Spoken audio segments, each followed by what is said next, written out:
Shalom, everybody. We're back. Oh, finally. Hallelujah. I know it's been a couple of weeks, but I'm very happy. I'm very peaceful right now. You know, I just came off of a 3-day fast, like a full 3-day fast. You know, I did have water and some juice. That's it. And I feel totally different right now. And you know what, Akrafa? I think that the fast was needed. It was so needed. Like, I needed to clear my system. And when I said fast, I mean, I didn't watch anything that was unclean. I didn't listen to anything unclean. And I didn't eat anything unclean. And we don't eat anything unclean anyway, right? Well, I mean, pretty much. But, you know, I juiced up your juices, all your green juices that you needed for the day. And we kept you hydrated, and all praises to the Most High. My mouth was getting dry. You are feeling cleansed. I feel good. I just have to say that. I feel good. I feel cleansed. You know what I'm saying? And, you know, I was asking the Most High to give me some answers. And he surely gave me answers about things that I needed answered. You know what I'm saying? So I'm very happy. How you doing? I'm okay. It's been a busy few days, especially with all the juicing that had to take place. Yeah, but she's been juicing like crazy. And look for those videos to come, because I know that that I will be having some juicing videos up for those sisters that may want to either juice for yourselves or your ishis. Those videos will be coming, so look out for that. But back to what we were talking about. Yes, your host today, it is Akrafa. He is back. And of course, I am your sister Tahiria. Yeah, for those of you that don't know, Sister Tahiria has a group called Chase Conversations, and she's been working hard to build up her group. Make sure that you, fellas, make sure that your wives go join this group, and ladies, just go join the group. I know what she's doing, the videos that she's going to be making. Like, I've seen the list, and I know all that she's going to be doing, and she is going to be doing her business. So you all really tune in. It's going to be entertaining, and you know, I watch some of the videos, and I know the content that's going to come out, and it's even entertaining for me. So make sure you all check it out, and that's all I got to say about that. And you know what? The group Chase Conversations is really for the Israelite woman who she loves the Most High. She loves her husband. She loves her family. And that's really what it's all about. It is about our sisters returning back to the original plan that the Most High had for us and our families. We discuss everything from raising our children to biblical marriage to healthy eating, those things which are beneficial to our people. That is what's important. So, wives, if you're not a wife yet, you are a single sister or a sister in preparation. This is for you, and it's all to make us better. I'm a constant work in progress, and I would hope we all are. Yeah, I would hope that you are too. So go ahead on Facebook and join Chase Conversation. And we started our Facebook page for One Accord Network. Yes. Like we just began to get active with it. Now, well, the purpose of the page is we want people to be able to come on. You can make posts. You can talk about important and relevant things. So we can just go to this one place and get anything that you need us to talk about, or any new material you need us to get. Go to that one place, and then we'll also we'll be making some edifying posts as well. But you can go to this one place. That's facebook.com/the One Accord Network. Make sure you put the in there. It's facebook.com/the One Accord Network. Also, with this with the One Accord Network Facebook page, Well, let's get into our announcements. Then I'll get into that in a moment. So let's get to our announcements, because we do have some One Accord family business that needs to be discussed. Yes, and business is always a good thing to discuss, especially when you're with your Isha. Okay, so family, we know that you have had to notice that our music selection has increased. Yes. Hallelujah. Like we've gone deep into finding great music. And it is very important that we keep this integrity of finding really good music to bring us together. We don't want to come together in falsehoods. We don't want to come together as yes men. We want to come together in truth. And there are some things that just do not sound good. But that's out in the world. That's in the world too. When you were out in the world, you didn't listen to everything. I come from a career where I could not be a yes man as far as my artist integrity, and I don't plan to do that in Yisrael either. I don't believe just because you're in the truth that you need to lose your artist integrity. You still need to keep your artist integrity. You need to make it even more rigorous. You don't want people to ever look at anything of the Most High and say that, oh, that's not of quality, or it's half done, And we have a bunch of people. We have like a bunch of people that are, trying to be musicians and stuff like that. And all I can say to that is that you need to be really, really serious and really good about what you're doing. And if you're not good, ask people. Anybody can improve on a skill, but you need to improve your skill. You don't want to give weak music to the Most High, or weak anything to the Most High. So being that said, we want to give everybody a chance to submit music. We're getting a lot of submissions, and we haven't had time to go through all the submissions yet, but we are, and we do take everything that we get back from you all. We take it very seriously. So what we're going to do is, if the music has not been selected by one of us, we will give you an opportunity to have the music voted in on the station. So we're going to be doing that from our Facebook page, and maybe later on down the line, probably like in a month or so, we're going to have a whole nother show where we're just focusing strictly on independent artist submissions, and we will have it voted on via call-in. But until then, continue sending music, and we're going to be able to put everything on our Facebook page. And that's what it is. I think it's so cool because we'll have a poll on the Facebook page. That's all I was just going to say. There will be a poll on our Facebook page where our listeners can go and they can vote on the music, and based upon the votes, that'll determine whether or not the music gets put in the rotation. Yeah, our listenership is important. We want to give the best of the best. So if you believe in your music that much, let it get voted in. And submissions can be sent to HebrewsOnOneAccord@gmail.com.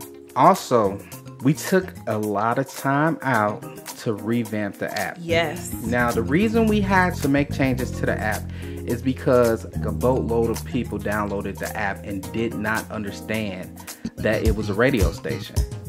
So we had to make it simple for everybody to understand. Yeah. It's very simple to the point, and really all that's changed is the buttons. We still have the banners, we have everything else. It's still a very nice app. The only difference is that it's laid out a little bit different so you can understand that you're supposed to be listening to a radio station. Right, and listen live. And the radio is still the same. It's available 24 hours a day, 7 days a week, unless there is a live broadcast happening. Exactly. And that's the only reason why, the music would be interrupted. That's the only reason why. Mm-hmm. The show lineup has totally changed. Yeah. Jediah and Casita would no longer be with us. Yeah, they won't be able to participate in One Accord Network anymore, but we do send them our best. Yeah, we send them our best, and you know, they're building an empire, and oh yeah, in Atlanta, and you know, here in Atlanta, and you know, we wish them all well, you know, all unity for everything, so no division, no that's right. And I think that they're still doing like street teaching. Yeah, go check out his page and his street teachings. Like, they've been out in the street in Atlanta. You know, I've been peeping that. Yeah. And doing their thing, and then they have the community building that they're it's the community building, and so you can check out Brother Jediah's page at Jediah Malek on YouTube. There's a lot of meat there, so you know, we always want our people to benefit from the great things that Israel is producing. And they're our family, so we always gonna have love for them. We're always gonna you know, be family no matter what. So they just have some projects going on right now. Yeah. So everybody has projects going on, and that's good. Everybody has to work towards them. Also, you know, Wednesdays will still be catered for the women, but you will be taking over on Wednesdays. Yeah, sisters. So the show has changed from Sister Talk to Chaste Conversations, the same as our Facebook group. And I'll still be discussing similar topics as well. I'll still be discussing similar topics as well as current news that I've seen that really affect our community. And it's just about bringing our sisters together, because the changes in Israel, they really, I don't want to say they start with us, but we do play a major part in the advancement of Israel. You play a major part in it. Women play a major part in it. Everything is out of place right now. We're counted the least in this world. So we have to have our women, as long as our women believe and support in the men and can bring them back with the chaste conversations. And that's 1 Peter. 1 Peter, why don't you bring it out? 1 Peter chapter 3. And as always, I'm reading out of the Hebrew Israelite scriptures. 1 Peter chapter 3, and we'll start with verse 1. Likewise, ye wives, be in subjection to your own husbands, that if any obey not the word, they also may without the word be won by the conversation of the wives, while they behold your chaste conversation coupled with fear. So, sisters, if we have the fear of the Most High and we are beholding our husbands with our chaste conversations, he may be won over. And that's not just only with our husbands, but that's also with our sisters as well. So we need to love on our husbands. The word talks about us using our words with kindness. That's where we have to return, sisters. So yeah, so sisterhood will definitely be implemented in Chaste Conversations, the group and the radio station.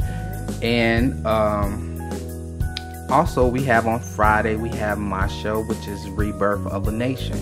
So hallelujah. Every Friday I plan to hit nerves, and this is going to be like I honestly believe this is going to be my most important work throughout my life, you know. And I've done a lot of stuff in media and film and stuff, but this is going to be the most important work of my life.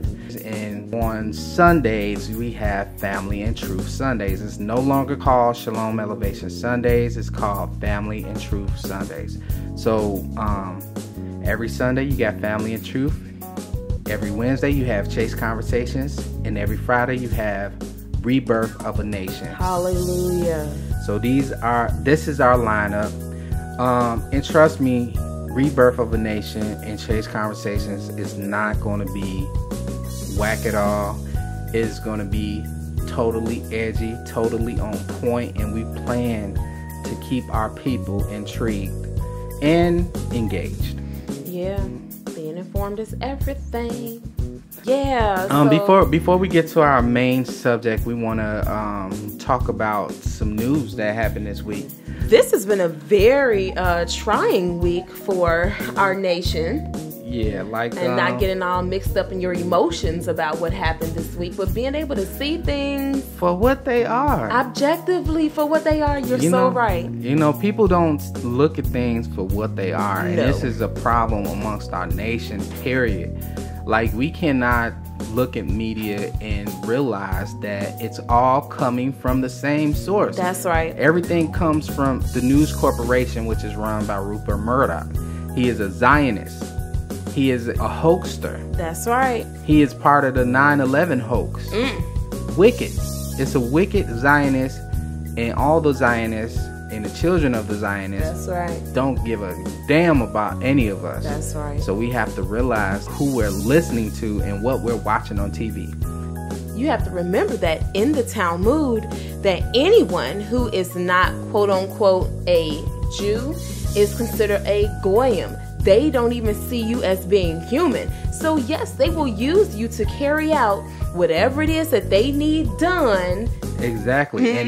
And we all know that the devil will sacrifice his own children. Yeah. When we call these events hoax, it doesn't mean that people don't die. Well, let's look up the definition of hoax. Yeah. Hoax, a humorous or malicious deception. That's what a hoax is. Now, does anywhere in that description does it say that people won't die? No, it didn't say that. It just says that it is a deception. Deception is something that appears to be real, or facts that appear to be real, but they're not. Exactly. Or a partial truth, which would be a deception. You're deceiving me if you give me a partial truth, and most of what you're saying is a lie. It's still a deception. Now, let's look at some things that we call a hoax. 9/11. Yeah. A hoax. People died, and that was real, but the whole thing was a hoax. It was lies and it was deception. According to the UN, we could not go into Iraq unless it was a defense move.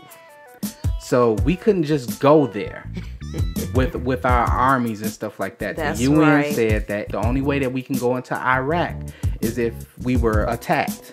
That's right. We had to be attacked first. Once we were attacked first, then we could react according to the laws of the UN. So, of course, the next thing that happens within the same 8 months, next thing that happens is we have an attack on the U.S. The most suspicious attack ever. The facts in it are just so ridiculously insane for you to believe.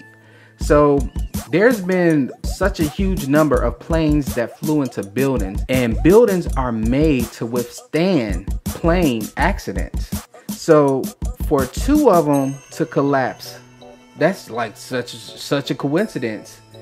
Collapse from the bottom all the way to the top.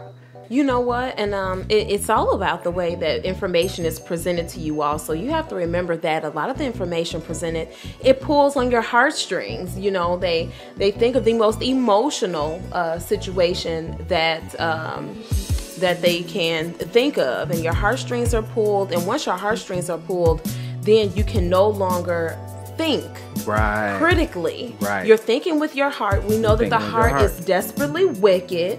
So when you start to think with your heart, rationale is going out the window. Goes out the window really fast. And then, you know, what you're taking in also clouds your mind. It clouds your judgment, your mind. It clouds everything. So what are some more hoax? Oh, I know, you know, a lot of people may even still be upset with this, but I would say the Holocaust was a hoax. Holocaust was a complete hoax. What do some Hebrews call it? A Holocaust? Right, the Holocaust. So they want you to believe that 6 million people were killed and burned.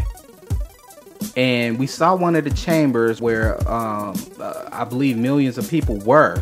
And there was only like 5 or 6 furnaces to burn the bodies. And there were only two. There were only two people guarding. There were only area. two people guarding, and they said that they burned thousands of people at a time with gases. So you mean to tell me that 2 men with guns can hold 1,000 people? Even if they had machine guns, you telling me that 2 men with guns can guard 1,000 people and keep them from going anywhere? Let's just put on our critical thinking hat. They want you to believe that millions of people were burned in these tombs. Even if they put 5 people... The furnaces. The gas chambers. In the furnaces. There was like 5 or 6 furnaces where they claimed that they burned the bodies. So you mean to tell me that millions of people, even if we say it's 100,000, let's say 100,000 people in this one camp, they will still be burning those bodies until today, because it takes 5 hours to burn one body. Oh my God. So they will still be 6.5, what's it, 6.5 million people they're saying died in the Holocaust? They'll still be burning bodies today if that many people died. And you know, the number changed so many times. It has. And this country has paid billions. Oh yeah. Billions to Israel. And the comparison and the amount of people that died in the Holocaust, which was in Germany, not even our own country, in comparison to our brothers, sisters, foremothers, and forefathers who died in slavery, hung, beaten, raped. Oh my gosh, how many other things have happened to us? We have received no restitution, and that's how we know that we're the people, because it said that we would not. Yeah, we wouldn't. And to get back to some more information, a hoax is just that. The Florida nightclub shooting, hoax. They actually had crisis actors, people that were coming up. They didn't even delete their videos from their auditions. Yeah, they still had actors' profiles up.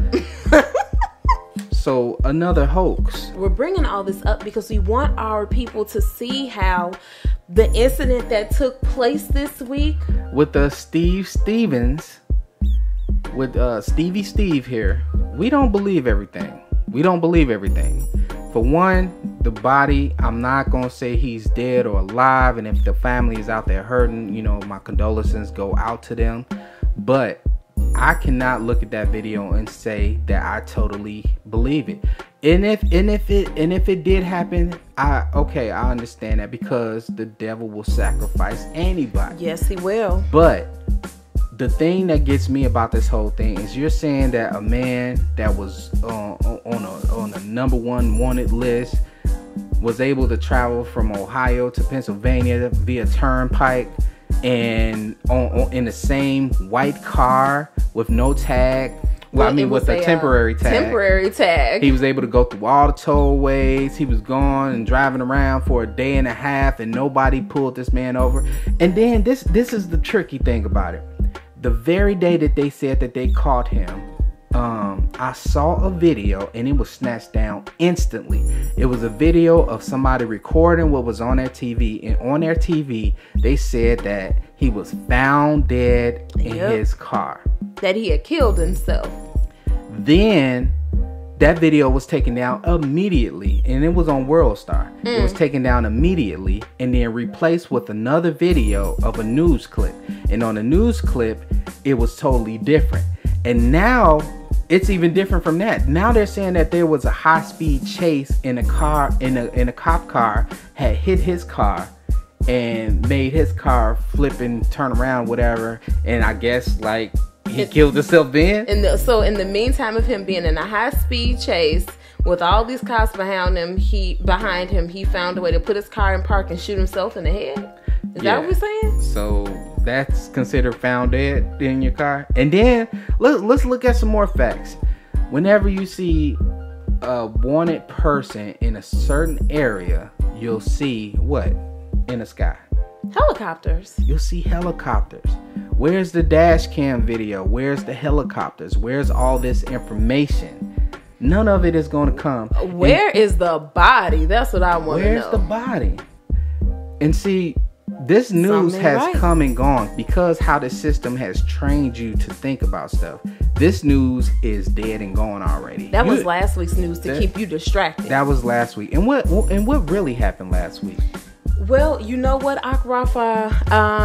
I found out that last week, and actually it was on CNN. I don't know if it was on the news, but it was in an article on CNN that there were 2 or 3 bomber pilots that were actually from Russia, that were 30 miles outside of Alaska. Right. And the only thing that stopped them from coming into Alaska was that America's pilot, the United States pilots for the military intercepted them coming in. But because we were so focused in on the NFL player that supposedly committed suicide. Yeah, we was focused on NFL and we was focused in on Steve Stevens. We're focused on him, that we paid no attention to the fact of that Russia almost entered, right? Because if it's a plane and it's 30 miles outside, that means that plane was maybe, 2 minutes away from coming into United States borders. Exactly. So these are things that you have to pay attention to, and let's not be so docile and so social media minded that these simple things catch us off guard and we become engulfed in that instead of the important things that are happening in this world. And this land is not meant to last for another 100 years. Let's just be honest about it. It's not meant to last. And I really think we're going home soon, in my own opinion. And we're not giving any time stamps or anything like that. So no one say, oh goodness, we heard Rafa give a No, you did not. We're just saying that we think that we will be going home soon. So in my opinion, if you believe 100% in this whole thing with Steve Stevenson, I'm willing to bet that you also believe a crackhead can blow up an expressway with a crack pipe. Oh yeah, they blame that man in Atlanta. What was that? I-20? Yeah, it happened on. Brother was on a crackhead. What's the point of even making a bomb if you can blow up an expressway with a crack pipe? I'm saying, just invest in a whole bunch of crack pipes and then we can go to war. I mean, that's a cheap way to blow up there. It's very cost effective. Right. Spending all this money on bombs. Right. Spending money on making bombs, and you can all just do it from a crack pipe. Yeah. Use your critical thinking. You have to get out of this fog. Start eating organically. Get this sugar, this refined sugar out of your diet so that you can get out of this fog. The fluoride in your toothpaste, I'm going to make a video about how to make your own toothpaste. Because getting this fluoride... Wait a minute, it's a crackhead with a... Oh my gosh. Oh my gosh. We just got hit with a crack pipe. And that's a shame. But, and a brother is going to get blamed for that one right there too. Right. Like it's going to be a brother that got blamed for it. But I'm saying, the crazy thing, we didn't even bring the drugs into America. Right. We didn't even bring the drugs into America, but we're getting blamed for it. It shouldn't. We're not responsible. That we brother didn't land on Plymouth Rock. Plymouth Rock landed. The crack. The crack pipe landed on him. We didn't land on no crack pipes. Crack pipes landed on us. The crack pipe found us. And you know what? We're laughing about that, but that's something else that's happened with our people. They've been injected with these drugs, and now, they're a slave to them. But that's neither here nor there, family. Yeah, let's get to the meat of what we're talking about today. Yeah. So let's get to our main subject today. All right, what is our main subject?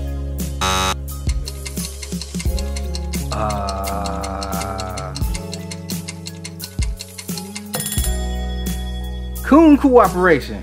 COON cooperation. COON cooperation. Yes. What's worse than an enemy? Someone that assists our enemy in our destruction?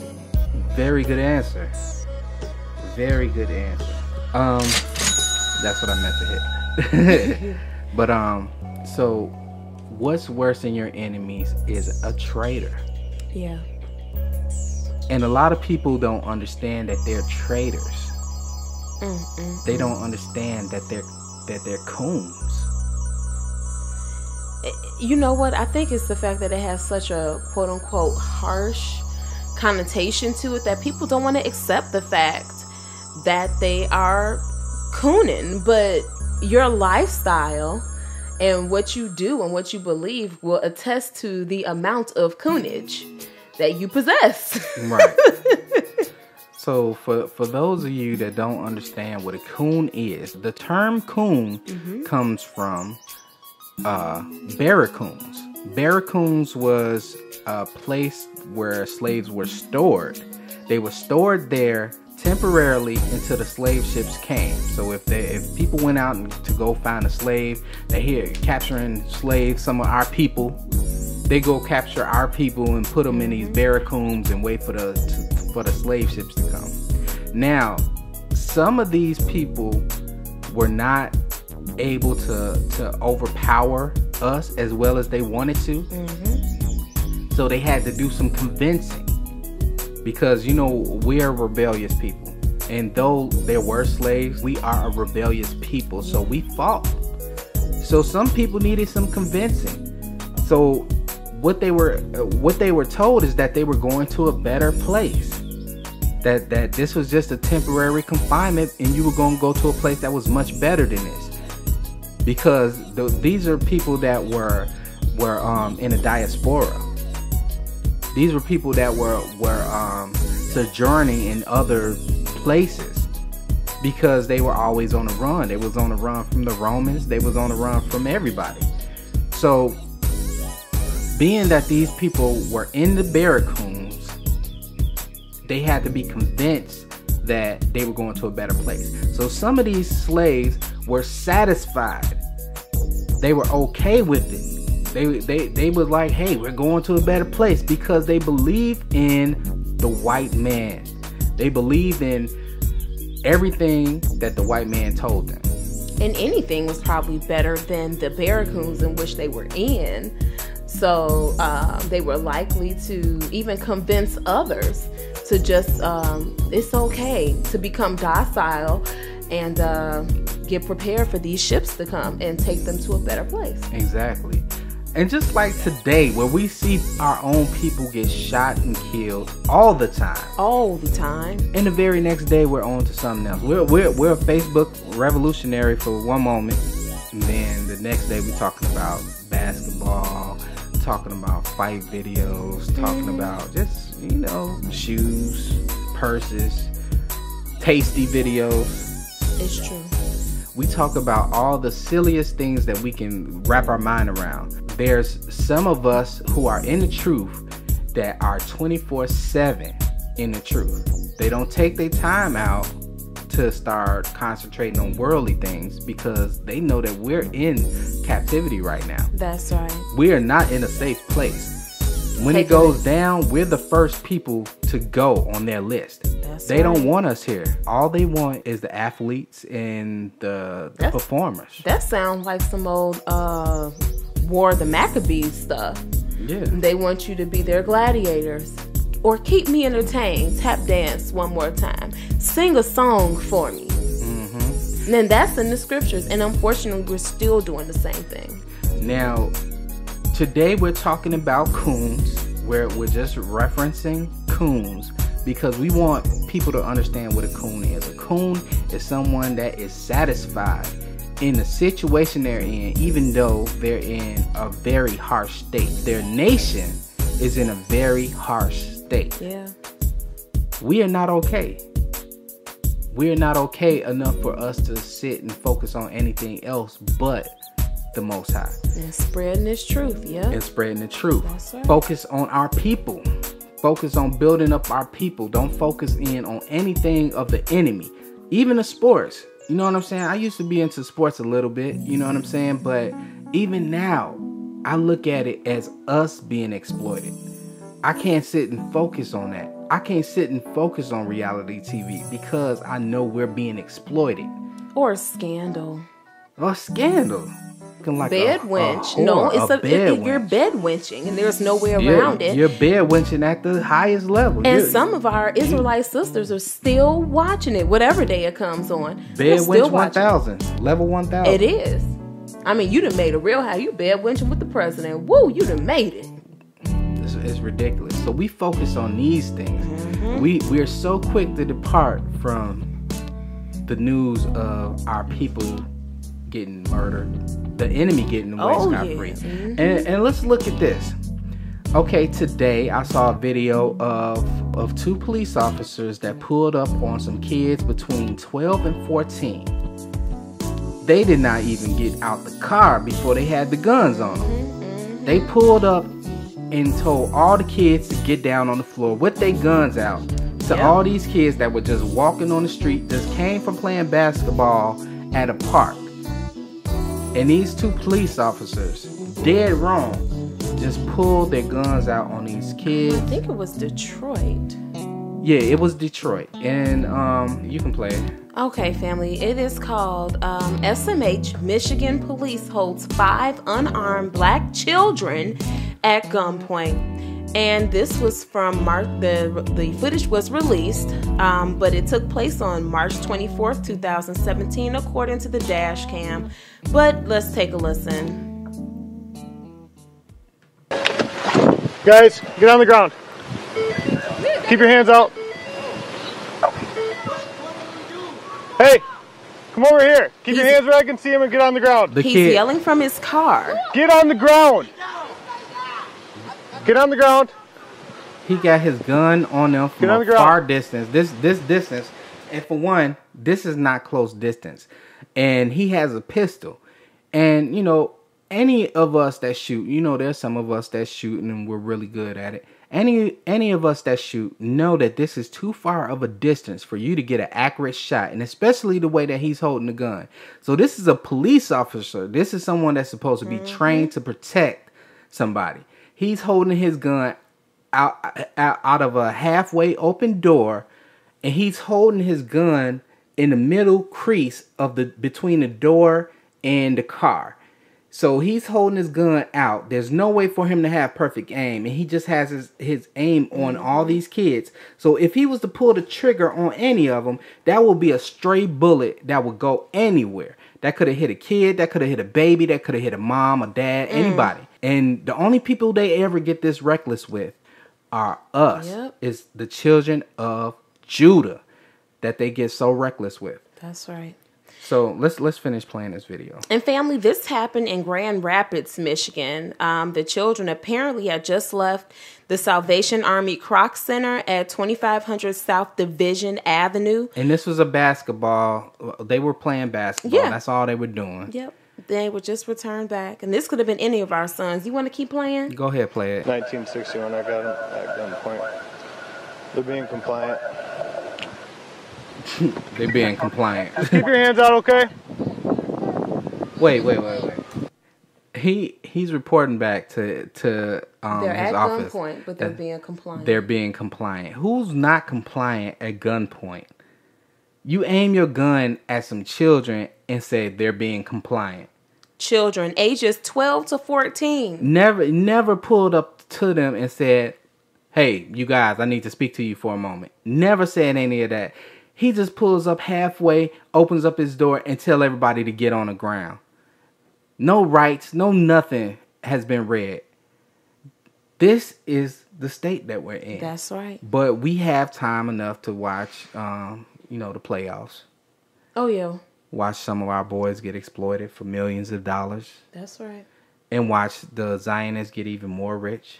Because if he's making that much, you know how much they're making off of him. Exactly.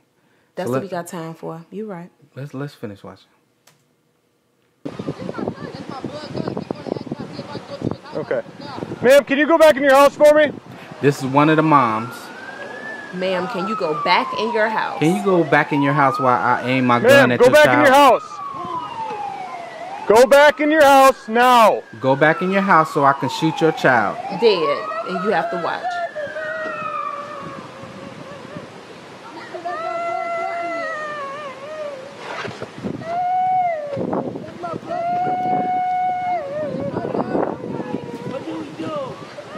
We're giving you directions, okay?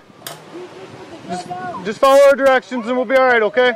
The kid is crying hysterically because he believes that he's going to get shot.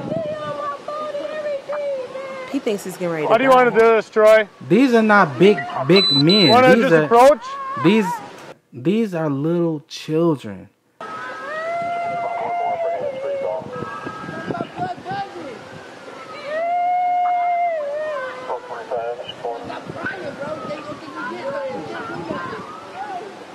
The one kid is telling the other kid to stop crying because they gonna think we did something and we ain't do nothing. Okay. I mean, just calm down. Calm down. I mean, he really shouldn't be crying because that's making yourself look guilty. But they're kids. And it's a hysterical situation. I think I would probably start crying too when I was 13 if somebody told me to get on the ground and had a gun pointed at me. They were police. When I was younger, I did something very stupid, and the police pulled me over and put their guns on me. And my first words were, "Wait, I can explain."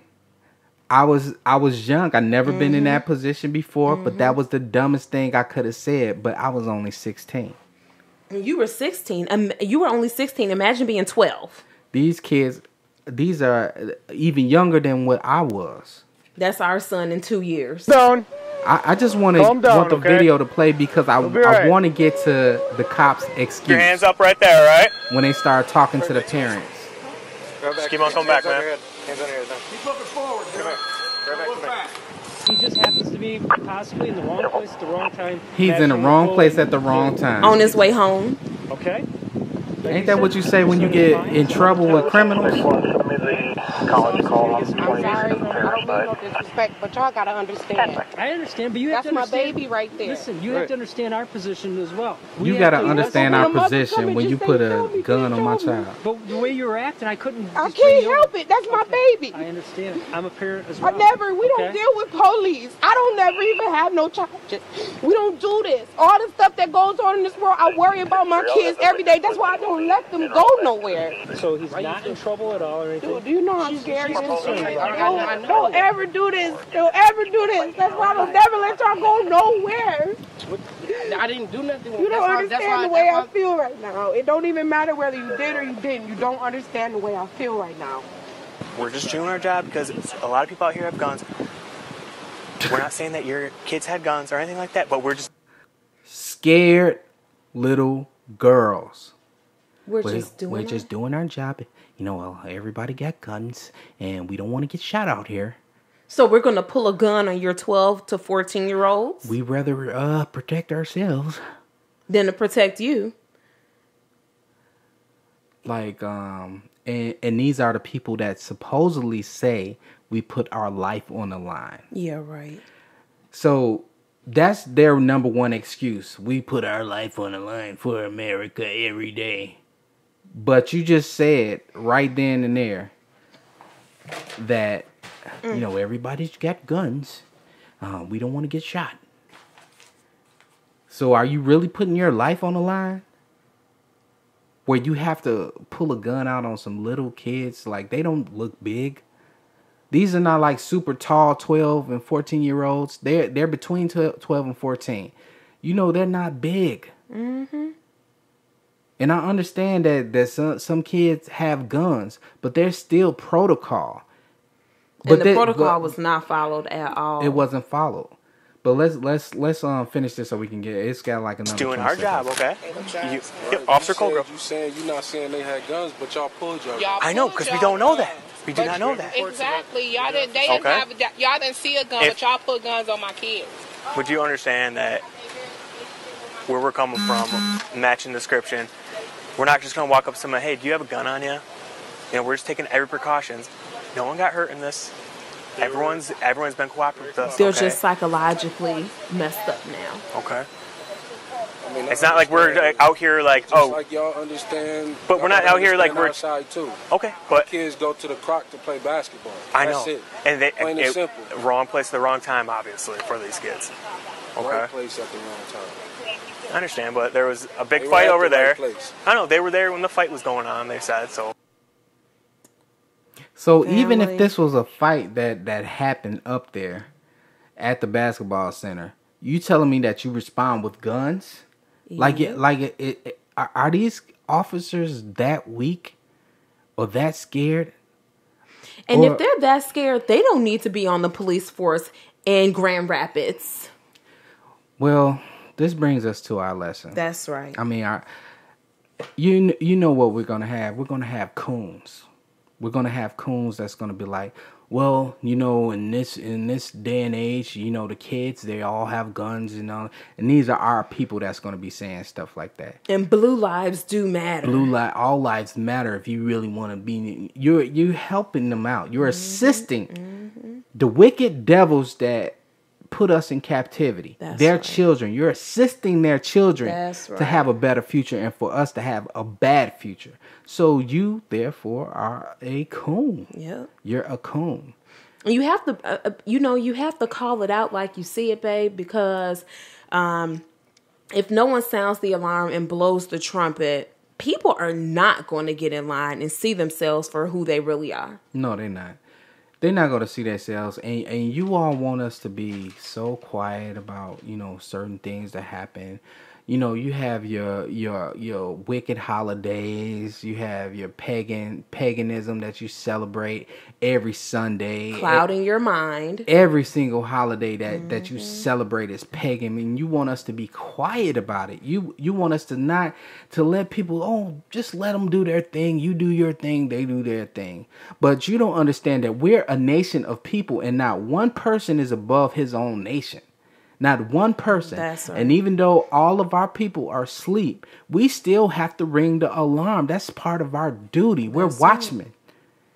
We have to do that. So, but you were supposed to say everything you have to say a little bit nicer, babe. Yeah, you gotta say it so nice. You have to say it nice to bring people in, and you know, you gotta yeah. Whatever, man. Like, we really have to get off of this taking all information only with sugar. Yeah. You can only take information with a teaspoon of sugar. It's just a teaspoon of sugar makes the medicine go down. Is that what they say? Yeah, but they can be poisoning you with that teaspoon of sugar. But it tasted good when it went down. It tasted so good when it went down. It killed me. But oh boy, did it taste good. It's just kind of like food. Like the raw vegetables are the most healthiest thing that you can eat. The organic raw vegetables are the most best thing that you can put in your body. But not all of it tastes good. Some of it tastes horrible. We're blessed because my wife knows how to mix them really good in a Vitamix and give us something that's good to taste on. But other than that, some of the stuff tastes bad. But it's all about the way that you are conditioned, though. Like if your body was used to consuming raw, then it would taste good to you. Yeah. So we're conditioned to eat raw. So since we're conditioned to eat raw, we're conditioned to speak raw. We're not on the poison. We don't take the poison. We don't give out the poison. We speak truth. The truth is real. The truth is your freedom. Yehoshua said, the truth shall set you free. Yep. So we want to be free. And for the people that are cooning, they don't want none of that. They don't want none of that raw goodness. They just want give me that poison with the sugar, please. You know what? That reminded me of this one brother that we watched. His name is Daryl Davis, and he was in a documentary called Accidental Courtesy. Okay, so here we have Daryl Davis. It's a documentary you can find on Netflix right now, and I'm pretty sure a lot of you are going to go and watch this documentary of a straight coon. Kind of looks like Uncle Ruckus. And he looks exactly like Uncle Ruckus.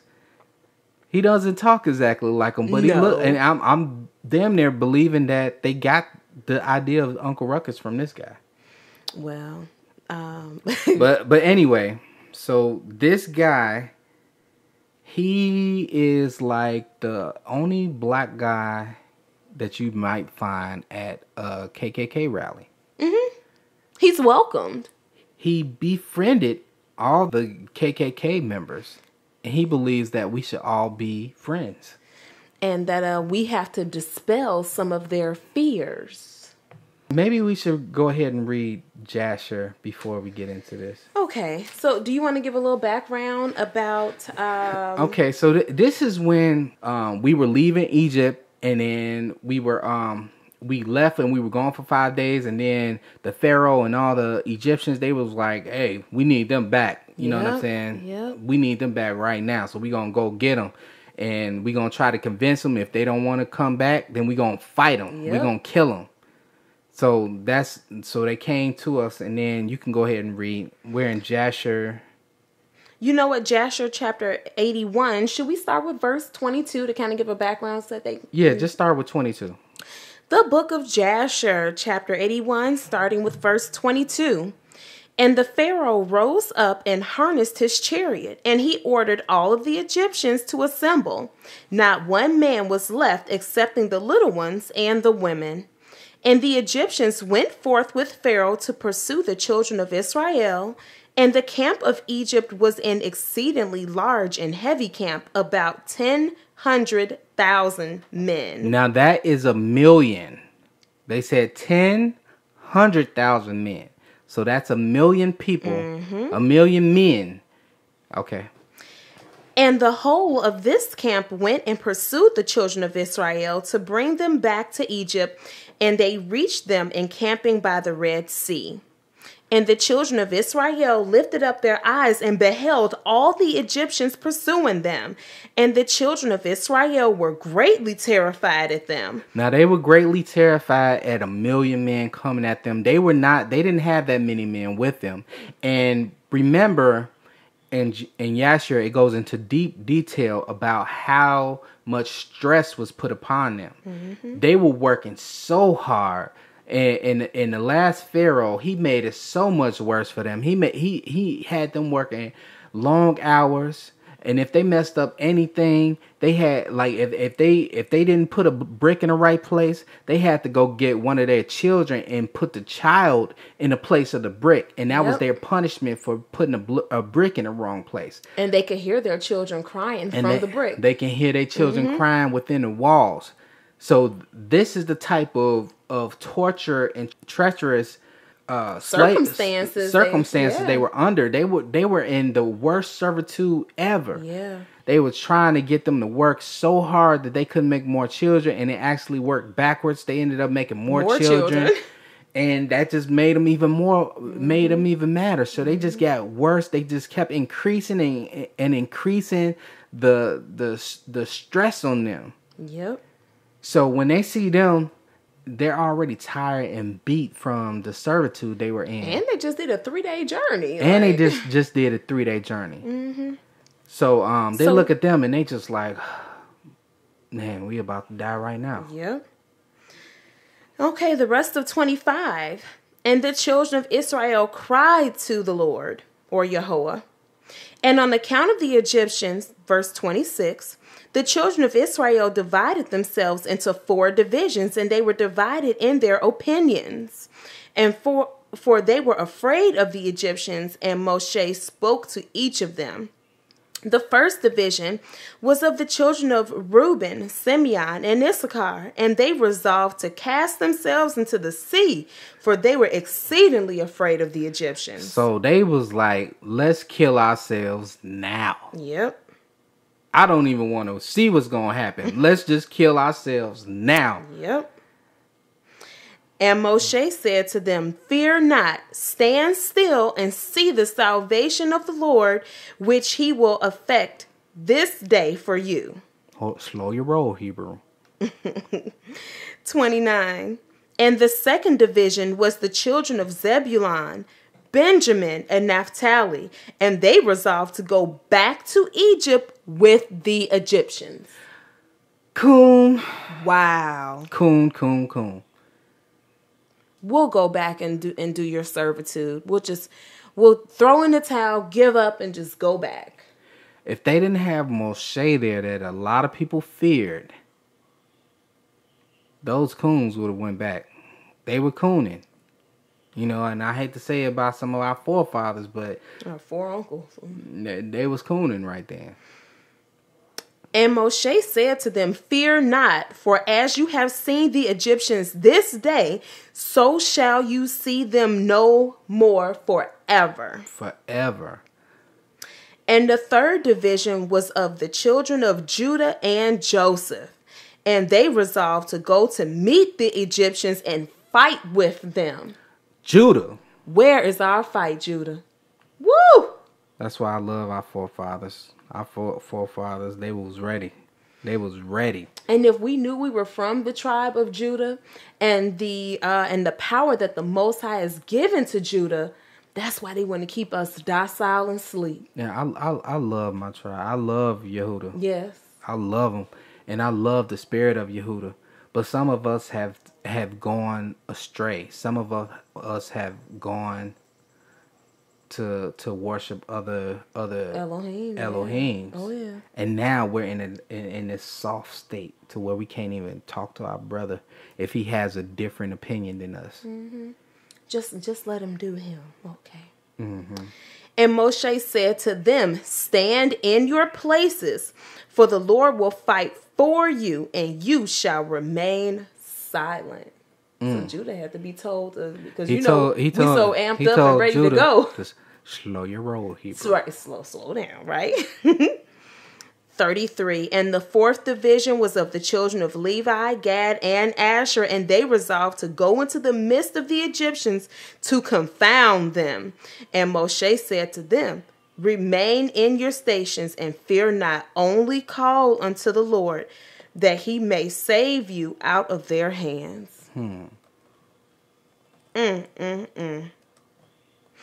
after this, Moshe rose up from amidst the people, and he prayed to the Lord and said, "O Lord God of the whole earth, save now thy people whom didst bring from Egypt, and let not the Egyptians boast that power and might are theirs." And just to let you all know what confound means, It means to bring ruin. So their plan was to go amongst them and then destroy them.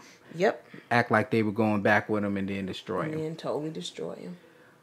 You know, that wasn't such a bad idea, but it wasn't at all. You know, at least they weren't cooning. Yehuda wasn't cooning, and they wasn't cooning. Let's go back. But there are some amongst us who do, and so we have to have the strength enough, like Moshe did, right? Mm-hmm. To tell them, like, look, this is what Slow your roll, Hebrew. This is what you need to do. Mm-hmm.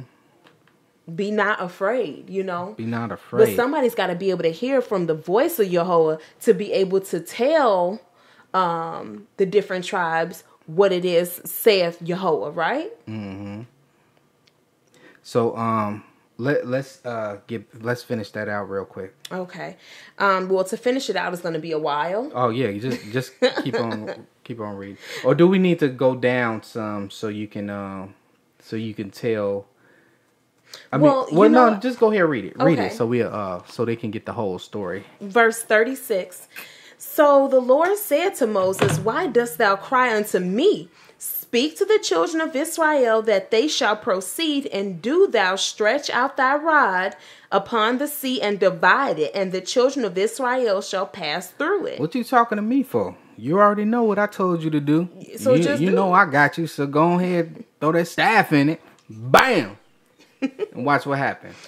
And Moses did so, and he lifted up his rod into the sea and divided it. And the waters of the sea were divided into 12 parts. You hear that? 12 parts, not just one. 12 parts that the sea was divided. And the children of Yisrael passed through on foot with shoes, as a man would pass through a prepared road. And the Lord manifested to the children of Israel his wonders in Egypt and in the sea by the hand of Moses and Aaron. And when the children of Israel had entered entered the sea, the Egyptians came after them, and the waters of the sea resumed upon them, and they all sank in the water. And not one man was left excepting Pharaoh, who gave thanks to Yahweh and believed in him. Therefore Yahweh did not cause him to perish at that time with the Egyptians.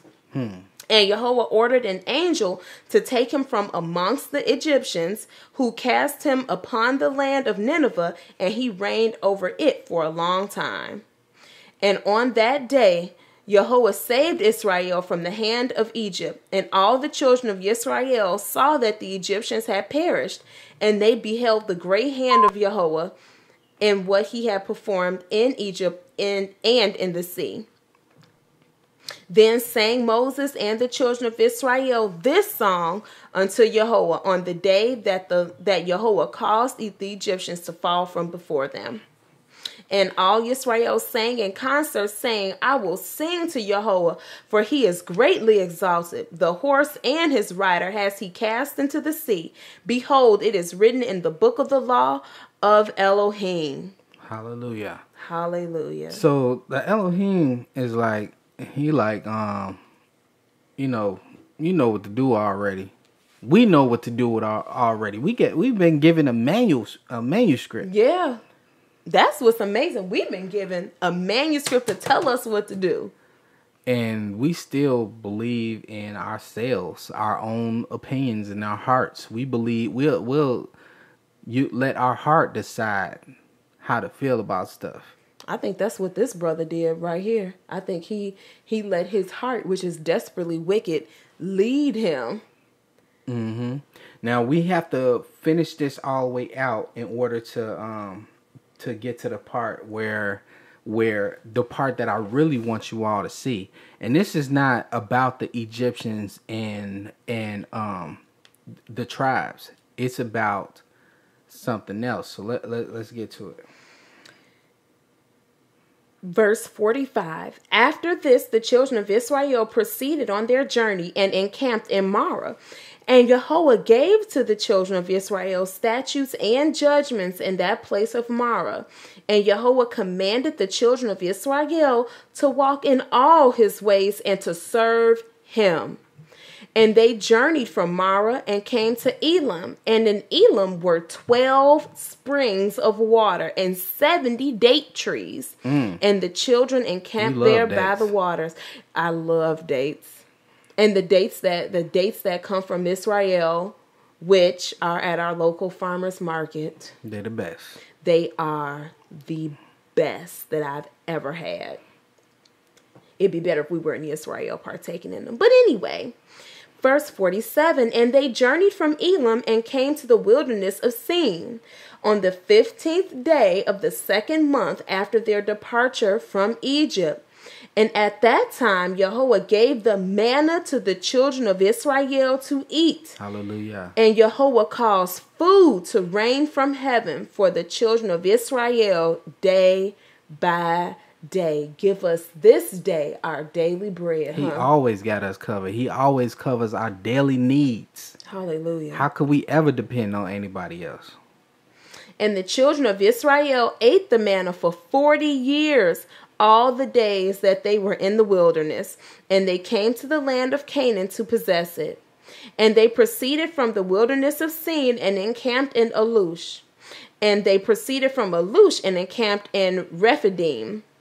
And when the children of Israel were in Rephidim, Amalek, the son of Eliphaz, the son of Esau, the brother of Zepho, came to fight with Yisrael.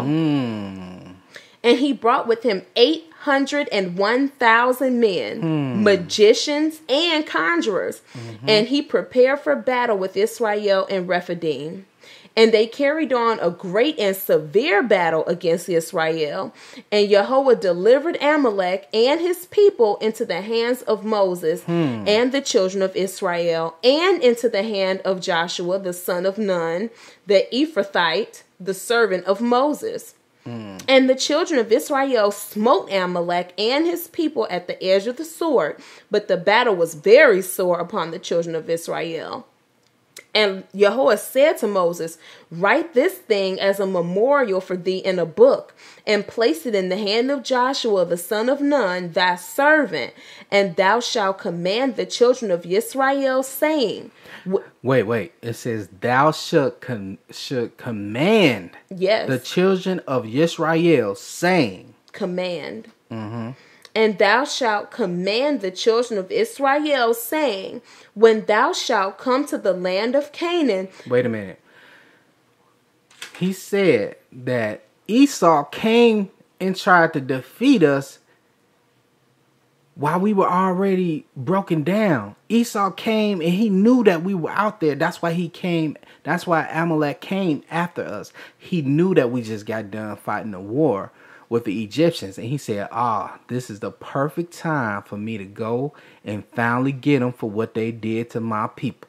And the scriptures coming up are going to explain that. So let's finish reading. Okay. Let's continue in verse 56.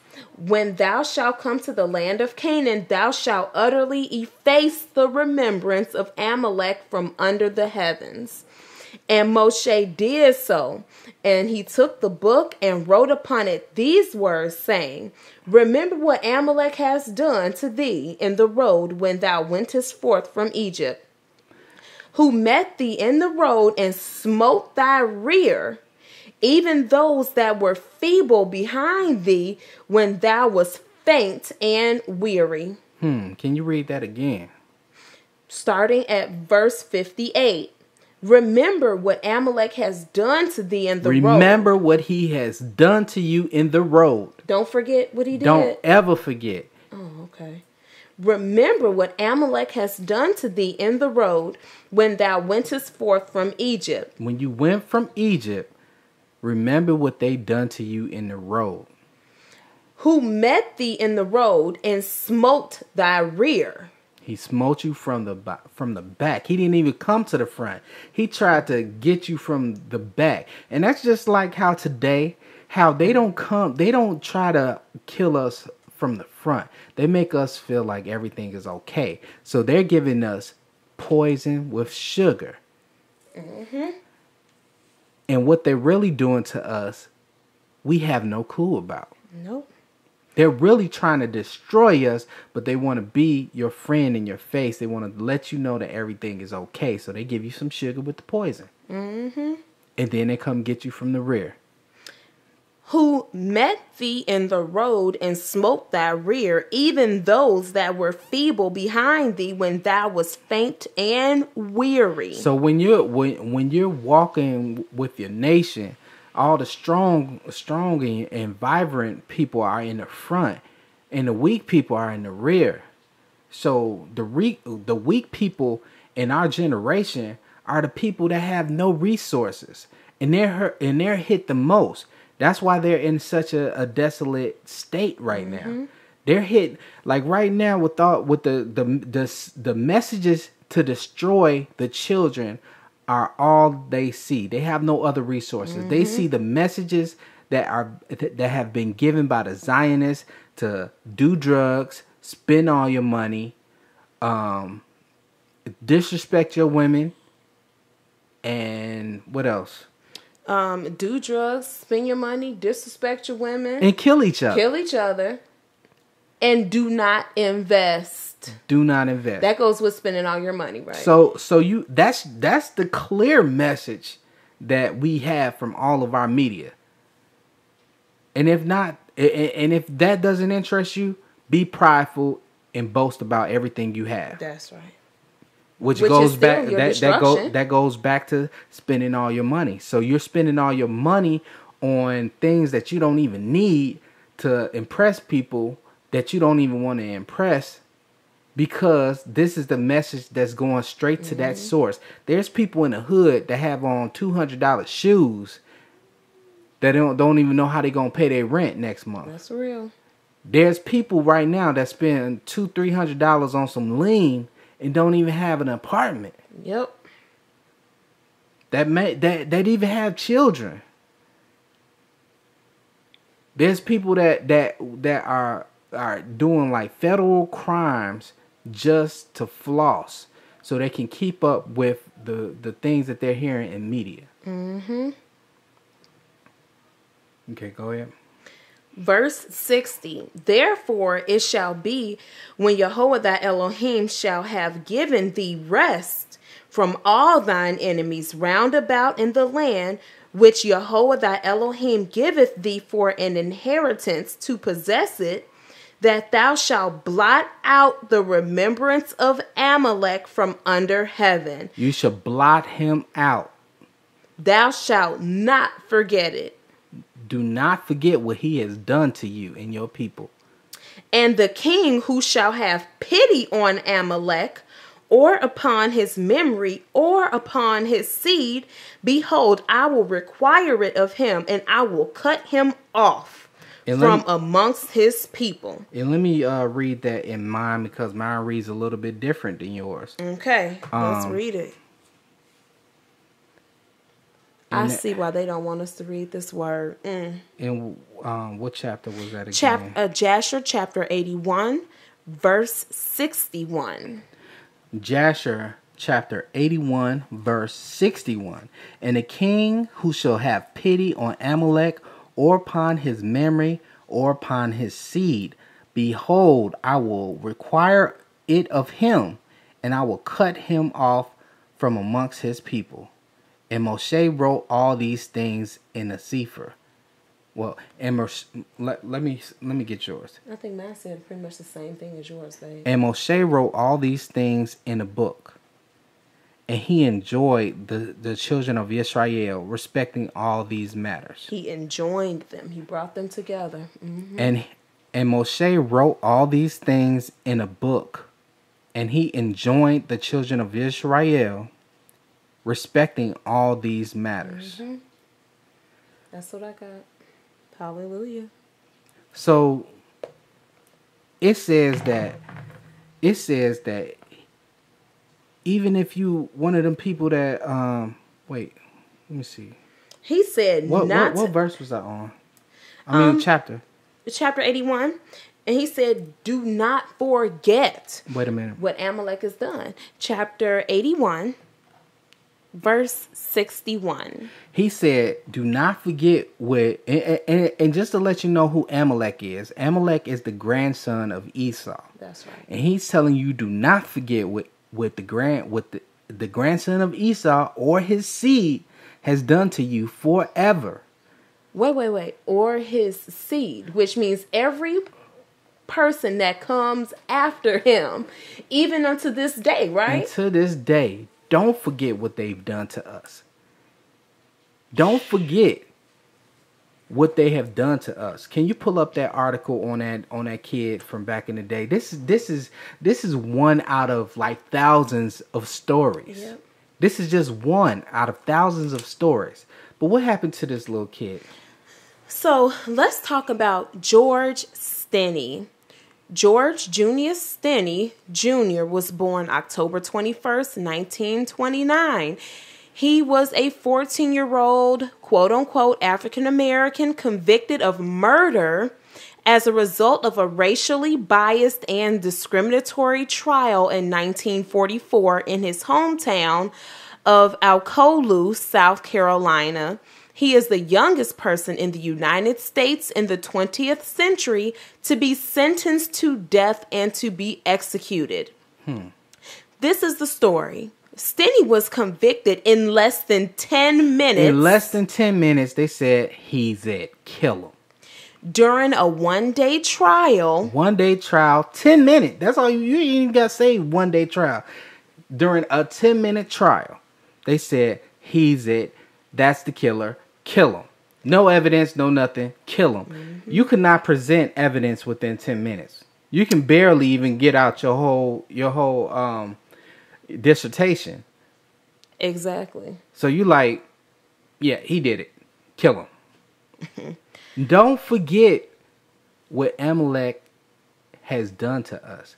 Don't forget what his seed has done to us. Mm-hmm. Like we still trying to protect them. We still like Esau is not white people. That's a racist doctrine. That's a stupid, wicked doctrine. That's not true. It's absolutely ridiculous for us not to understand who our enemy is. And his mugshot looks like, it could be any of our little nephew. And trust me, Esau has many different factors to his nation, but they're all his children. The Zionists are his children. That's right. The Greeks are his children. All the Europeans are his children. He mixed that seed. Now he mixed in a lot of different seeds. Mm-hmm. You better believe that Ishmael, when they were black like us. They've been mixed in too. Mm-hmm. Still to this day, if you go in the inner parts of the Middle East, you'll see people that look just like us. Yep. But they don't advertise these people. You'll see people that look just like us in Mexico and everywhere, and they do not advertise these people. The Philippines. They don't want you to know, even everywhere, all through Asia. They don't want you to know that we are really black people. It gets worse, babe. Well, go ahead, read that, and then we'll get back to some of the meat. Go ahead. Okay. Steny was convicted in less than 10 minutes during a one-day trial by an all-white jury of the first-degree murder of 2 white girls. Of course. 11-year-old Betty June Beneker and 8-year-old Mary Emma Thames. After being arrested, Steny was said to have confessed to the crime. There was no written record of his confession apart from notes provided by an investigating deputy, and no transcript was recorded of the brief trial. He was denied appeal and executed by electric chair. So they electrocuted this boy. 14 years old. The same age as some of the young men in the other video. As these kids that were just held at gunpoint by a police officer. Now, am I telling you to go out and rebel? No, I'm not. Because the only person that's going to deliver us is Yehoshua. We can't deliver ourselves. So for those of you that are trying to live beyond the law of the land, and trying to go into sovereignty, trying to be sovereign citizens, you're being blasphemous because you're trying to free yourself when we're supposed to be freed by Yehoshua. And scripture actually speaks against that as well, and we'll find that scripture. Yeah, we'll pull that up. So we cannot try to free ourselves, but this command that we're speaking of, that's written in Yasher, and it's written, I'm pretty sure it's somewhere else, but this is telling you, do not forget who they are. Do not forget the children of Amalek and his seed. This is Esau, and Esau's seed goes all over the world just like us. Mm-hmm. It's all over the world just like us. And what are they supposed to do? They supposed to conquer the world. That's what they've been doing. One nation will conquer the world, and the other nation will conquer thereafter. That's right. So if you think that the white man does not run the world, even in other countries they say the white man runs the world, then you are out your mind. That is not biblical. Yep. Esau runs the world, and white men right now, the people that we call white men, the Khazar Jews, they're white men. The Greeks, they're all white. That's right. We call they these are unmelanated people. They don't have melanin. Well, they have a little bit, but theirs is so little that they get skin cancer just from the sun. The sun hates them. Mm-hmm. You're not supposed to forget what they've done to you. That's right. I'm not telling you to go rebel against them, but you're not supposed to forget what they've done to you. And the Most High, and all of you people that's like still trying to protect them, you're still trying to say, and I'm not saying go out and kill nobody. I'm not saying harm. I'm not saying speak roughly to any of them. I'm not saying do any of that. Just remember what they have done to you, and remember who your nation is, and remember who you are supposed to protect. You're supposed to love your brother more than you love yourself. That's right. We're not supposed to abhor Esau. Yeah, that's in Deuteronomy 23. Mm-hmm. Let's pull that up. Okay, let's go to the book of Deuteronomy 23, and you know what? I think we'll actually start with verse 7.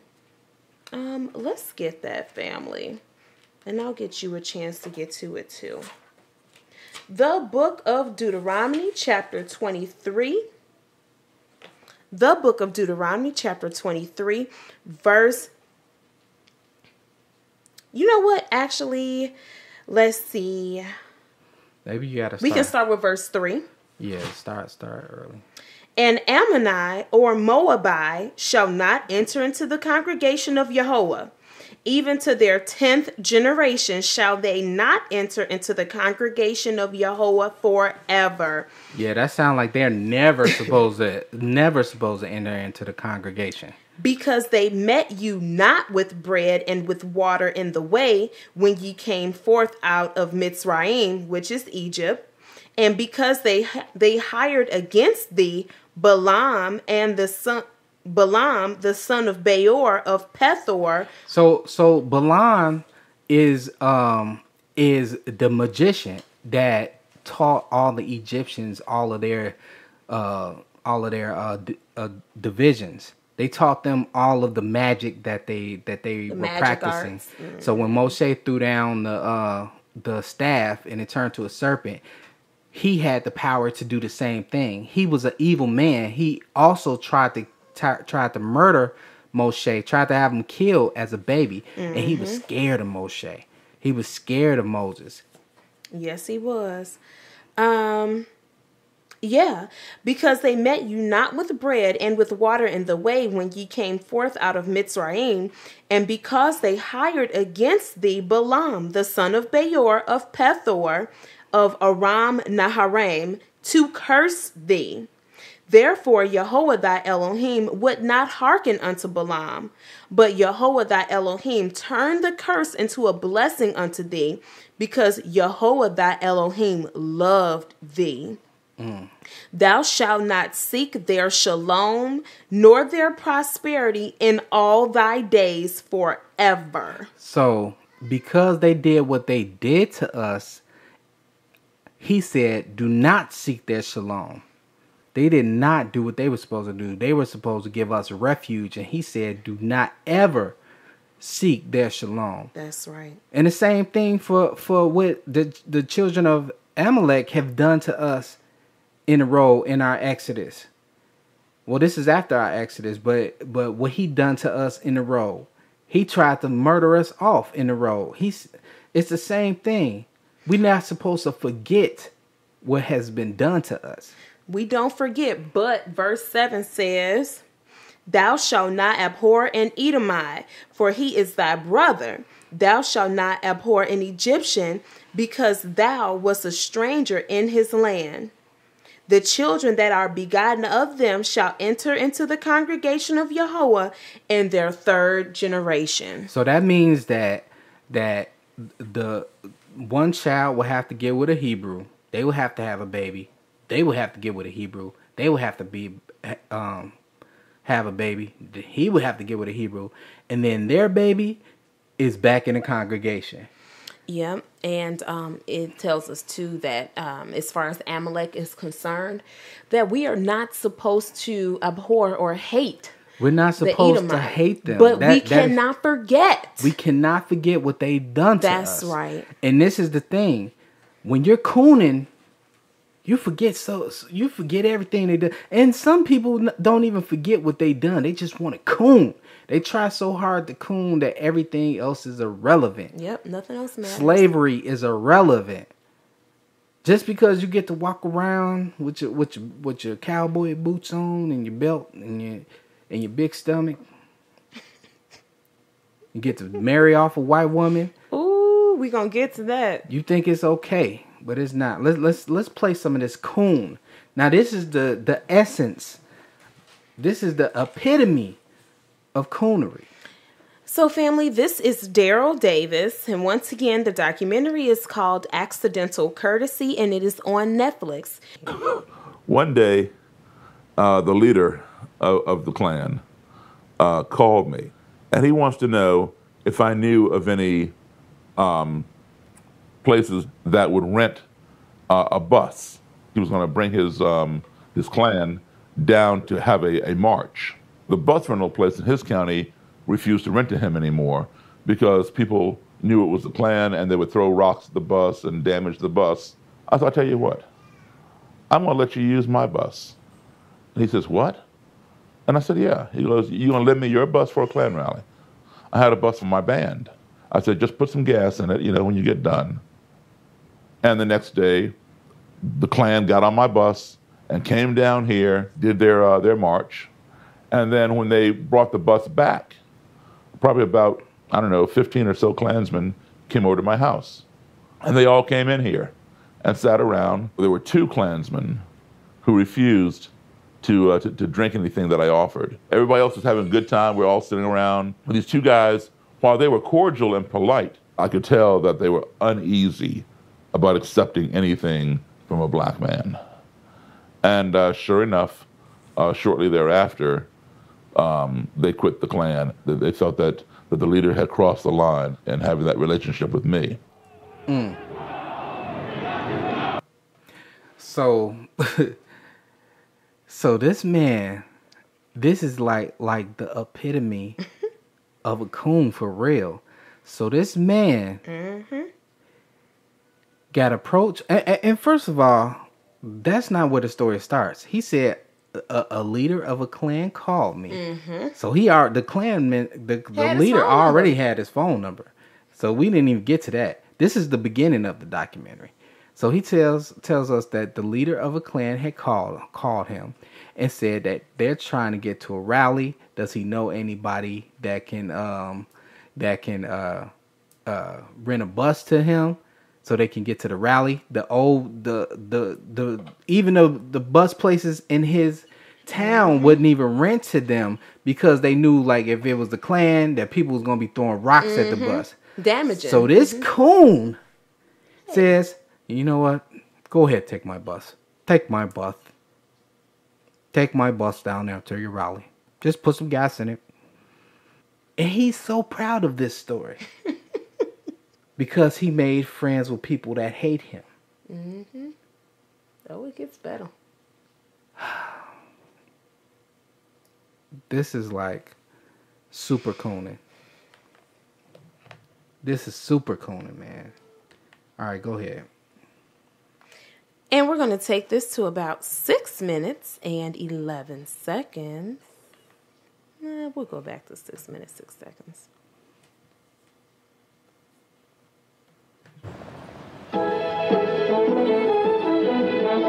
Two men in Washington area are showing that even an African-American man and a member of the Ku Klux Klan can find common ground.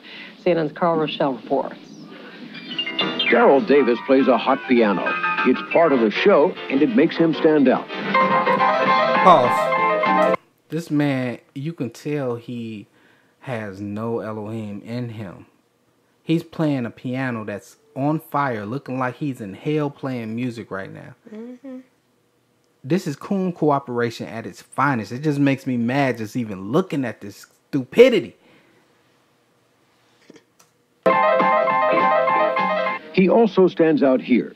Davis is one of the few African Americans you will ever find attending a KKK rally. More than attending, he is welcome. I got more respect for that black man than I do you white niggers out there. So this is something that he's supposed to be proud of. That a KKK Klansman said, I got more respect for that black man than any of these white niggers out here. So this is what we're proud of. It's straight up coonery. It's coonery. These are the people that keep us in this state of mind that we're in. If there was no coons, we would have kept the way of the Elohim.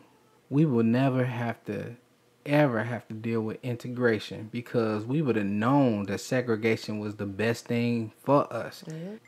But we're looked at like we're horrid for wanting to be separate. Be ye separate. Scripture talks about coming out of her.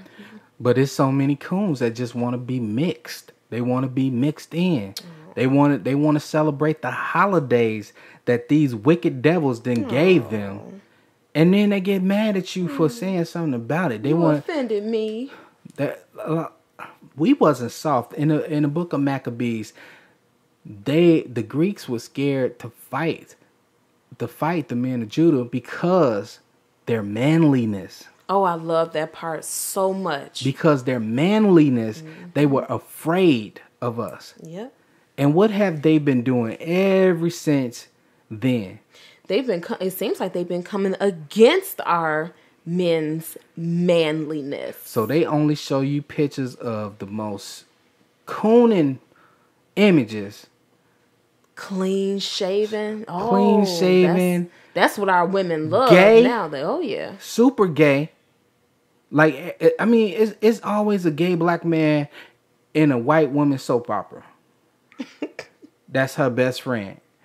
Our images are that, and our images of these children that are in such a docile state that all they do is smoke drugs, spend all their money in strip clubs, disrespect women, and kill each other. Oh yeah, that's the main thing. That? The main thing, and kill each other. And from one of the most popular artists is Chief Keef, and every single song you hear, he says, "I shot him up, I killed him, I did a bunch of drugs, spent my money, blow my bands." Every single thing that they talk and rap about is about those 4 elements.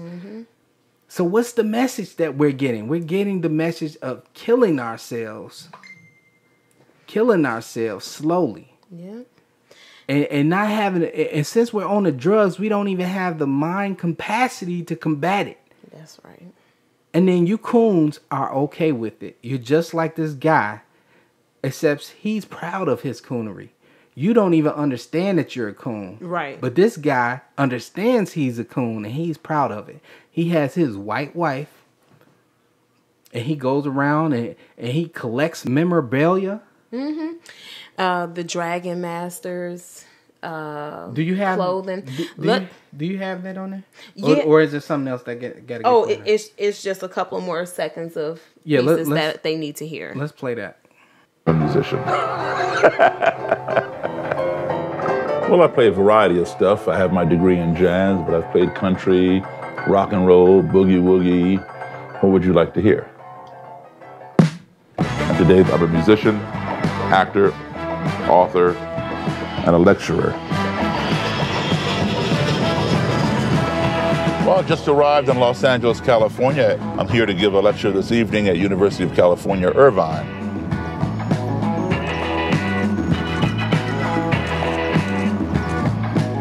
Well, it's a pleasure to be here at University of California, Irvine. Thank you all for having me. This lecture tonight is not so much about the Ku Klux Klan as it is about building relationships and understanding and embracing differences.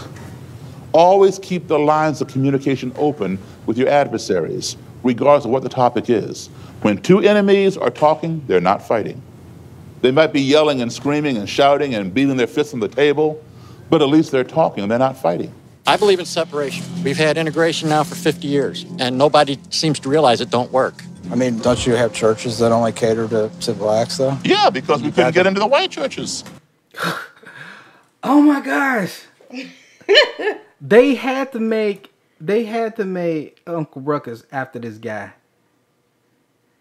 He said, "Well, don't you all have some black churches?" And he said, "Yeah, because we couldn't get into the white churches." We just wanted to be part of the white churches so bad, but y'all wouldn't let us in. If y'all would have let us in, we wouldn't need our own churches. I don't think this man should be living right now. I'm just saying, I just don't think he should be living.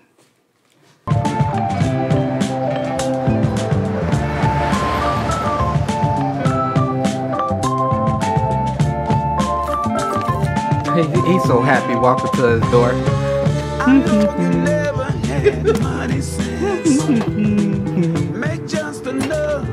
Look, let's check the mail. It's not the cash that's got In this bag, I have 3 of the robes in my collection. This first robe belonged to a Grand Dragon.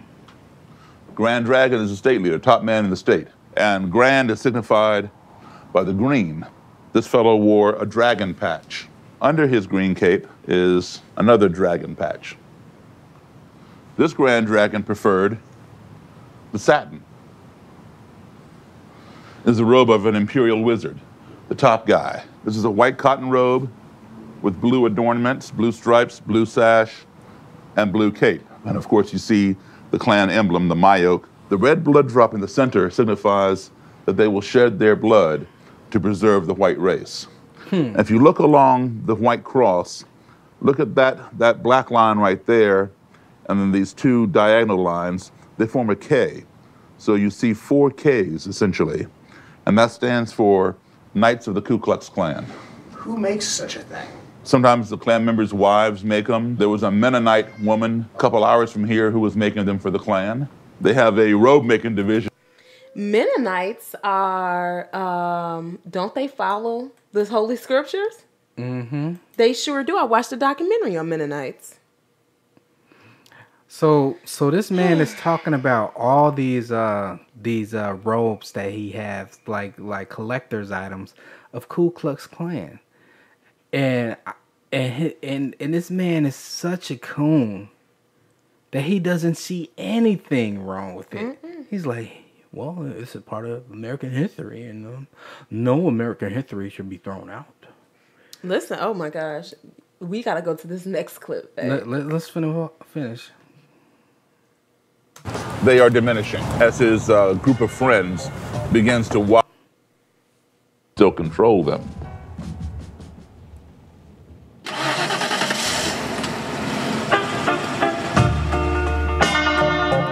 Where are we headed today, Joe? We're headed up to a town in Washington County, Maryland, to visit a former great Titan, which means county leader. He still has some of those views, but slowly but surely they are diminishing as his group of friends begins to widen in diversity. Hey, Gary, how you doing, man? How you doing? Good to see you. Good. Here's my great Titan robe here. Had the black sash of stripes and if he really left it, he'll get rid of that robe. Yep. Oh, it gets better. You want me to put it on? Yeah. I don't think it'll fit anymore. You mean ideologically wise, or it won't. Or physical? A little buffed up now, you know. But it still fits ideological, right? Yeah. Who's this to your right? Oh, he's a friend of mine, Daryl Davis. He was taking the Grand Dragon of the Klan to do an interview at Howard University, and I was one of the bodyguards. And Daryl drove us down. He was our butler. I'm sorry.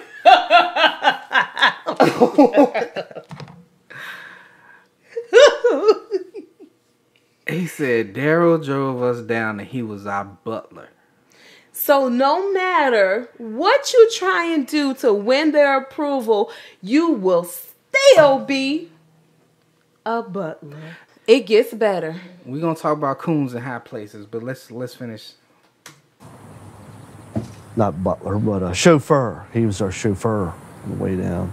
Nah, he was your butler. What prompted me to join was I grew up in a neighborhood where, you know, it was mostly dominated by blacks, and, you know, we were kind of the minority, and, you know, if you got in a fight with one of them, then you had to fight them all. You were kind of by yourself. So did you get into a lot of fights with black Fighting people? a gang. Yeah, I got in a lot of fights. Nah, he got his ass. Right. Black woman today. That's why he came, baby. Oh, Listen, there's a did beautiful you miss black girl this? next door down. I mean, she's absolutely... Catch this again. Not butler, but a chauffeur. He was our chauffeur on the way down. What prompted me to join was I grew up in a neighborhood where, you know, it was mostly dominated by blacks, and, you know, we were kind of the minority, and, you know, if you got in a fight with one of them, then you had to fight them all. You were kind of by yourself. So did you get into a lot of fights with black Fighting people? a gang. Yeah, I got in a lot of fights. If you met a nice black woman today, would you date her? Oh, there's a beautiful black girl next door down. I mean, she's absolutely beautiful. Would you take her out? She is probably one of the prettiest girls I've ever seen, white or Would black. you take her out? Oh, yeah, definitely. Would you have done it 20 years ago? 20 years ago, probably not. So he absolutely loves the black girl. just like they always do. Yep. He would get with her quick, as long as it ain't no niggas around. Yep. He was raised around these black people, but he was like, nah, I can't get with these niggas right here. And now that he is a seasoned man, there's a black girl down the street, the most beautiful woman I've ever seen. If she gave me a chance, I would so tap that right now. Leave all the Michael Camirism up in her. I'm telling you. Woo! Yeah, this is cooning at the highest level of cooning. All right. Okay, let's keep going. And this is our last one, family. What has changed in your belief system or your attitude? Well, I probably had a girlfriend at the time. So What if you didn't? If I didn't, I don't know. Come on, level with me, Gary. I probably would have been, chastised and kicked out of the Klan. Kicked out or whatever, What started to change that? Was it being friends with Daryl? Yeah, when I met him, soon after that, I left. What was your title then? I think it was a Great Titan. What does that mean? He can explain more of that than I can. Gary went from a rank and file member to exalt. Ain't that a damn shame? It is. That he can explain it better than the actual KKK man. Yep. And the KKK man That's like one of us being able to explain the Jim Crow, being able to break it down way better than any white man could. And we actually are not against it. Because he's not against the KKK.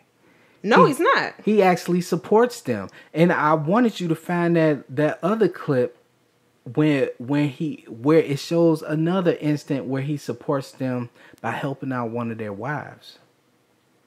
Oh, the wife? No, it was a daughter. The daughter who's now with a black man. Mm-hmm. And your name and age? Pause it. My name's Aaron, and This is another instant where he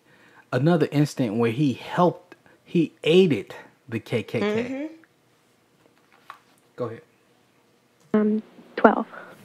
So what do you think about your parents belonging to these organizations? I think it's fine. Why, sweetie? Well, I mean, they're allowed to like their race. They're allowed to be proud of who they are, too. Are you going to be a member of the group also? Yes. So now both daughters are in the Klan. And their father, he got sentenced to 10 years in a federal prison. So I thought, you know what? I'm going to call Tina, the mother. I tracked down her number. I called her. And when I said, Tina, this is Daryl Davis, she hit the roof. She cursed me up one side and down the other, wanted to know how did I get her phone number, what did I want, blah, blah, blah. I said, Tina, shut up and listen to me for a second. Lies. I flew with them to Chicago and drove them out to Marion, Illinois, to the federal penitentiary, where their father was in prison, so they could visit him. This man drove the KKK members' family from Chicago to where? Marion, Illinois, which is southern Illinois. Yeah, that's like a maybe 5-hour drive. Yeah. 3-4 hour drive. No, it's about 5 hours. You're right. Okay, go ahead. And nobody in the Klan had ever done that for them before. And so they had a turnaround. Well, my little girl came a long way. You know, no thanks to her father and I. We really did our best to destroy our kids. And I do believe God does work through people, other human beings, and he most certainly uses Daryl Davis as an instrument because that man has touched a lot of lives. Me and my husband Harley would like to extend our best wishes to the city of Rockville, Maryland, as you celebrate the life and legacy of Dr. Martin Luther King. Neither me nor my family are members or are affiliated with the Ku Klux Klan anymore. Last couple questions. Anybody else? Let's stop it. I can't watch no more. This guy is the epitome of coon. Yeah, it's sad. I mean, his level of coonery is top level coonery. I mean, but you know what? We I got all of the KKK robes that you want. Check out this one. This is the Grandmaster, made from satin. This is the Grandmaster Puppy Dog. And this one is so wonderful. Look at it. It's purple, green, and orange. This dragon around here means that they make love with dragons. And that's about it. I got like 14, 15 of them. So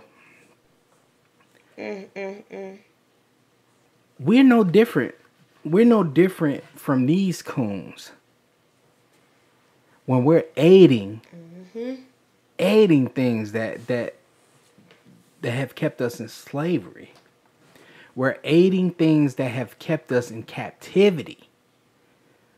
When we're sitting here trying to fight for our coon holidays, for our coon traditions. We're fighting for coon traditions.